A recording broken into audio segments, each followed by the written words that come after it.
జై శ్రీకృష్ణ. ఇప్పుడు మనం పరీక్షితు మహారాజు గురించి తెలుసుకుందాం.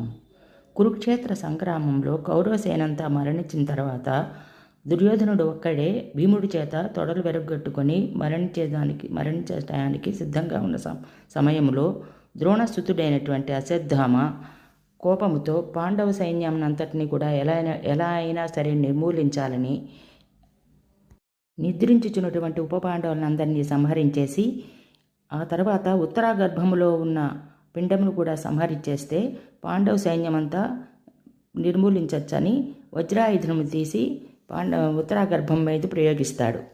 ఏదో ఒక అదృశ్య శక్తి తన వైపుకు దూసుకు వస్తుందని గమనించి ఉత్తర ఏడుస్తూ వెళ్ళి శ్రీకృష్ణ పాదములు పట్టుకొని ప్రాధాయపడుతుంది తన బిడ్డను రక్షించమని. అన్ని లోకాలని తనలో ఇముడ్చుకున్నటువంటి శ్రీకృష్ణుడికి ఉత్తరాగర్భంలో ప్రవేశించడం పెద్ద కష్టమైన పనేమీ కాదు. వెంటనే అతను ఉత్తర గర్భంలో ప్రవేశించి తన చేతిలో ఉన్న సుదర్శన చక్రముని ఆ వజ్రాయుధంకి అడ్డంగా ప్రయోగించి ఆ బిడ్డను రక్షిస్తాడు. అప్పుడు ఆ జీవుడు ఆ శక్తిని పరీక్షగా గమనిస్తుంది.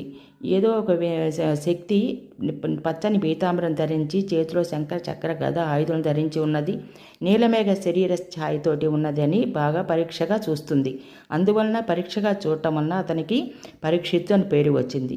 ఈ విధంగా విష్ణుమూర్తి వలన రక్షించబడ్డాడు కాబట్టి అతనికి విష్ణురాతుడు అని పేరు. జై శ్రీకృష్ణ. ఇప్పుడు మనం పరీక్షితు మహారాజు గురించి తెలుసుకుందాం.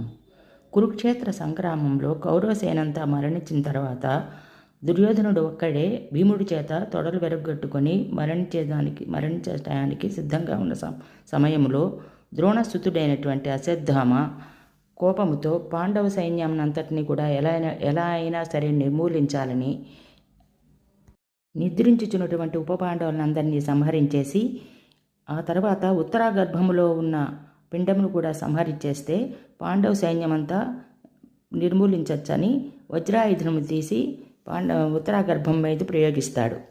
ఏదో ఒక అదృశ్య శక్తి తన వైపుకు దూసుకు వస్తుందని గమనించి ఉత్తర ఏడుస్తూ వెళ్ళి శ్రీకృష్ణ పాదములు పట్టుకొని ప్రాధాయపడుతుంది తన బిడ్డను రక్షించమని.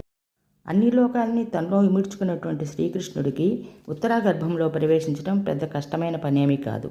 వెంటనే అతను ఉత్తర గర్భంలో ప్రవేశించి తన చేతిలో ఉన్న సుదర్శన చక్రముని ఆ వజ్రాయుధంకి అడ్డంగా ప్రయోగించి ఆ బిడ్డను రక్షిస్తాడు.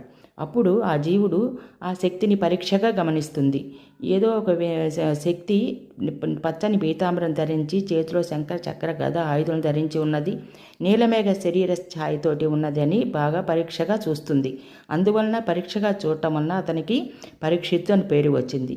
ఈ విధంగా విష్ణుమూర్తి వలన రక్షించబడ్డాడు కాబట్టి అతనికి విష్ణురాతుడు అని పేరు.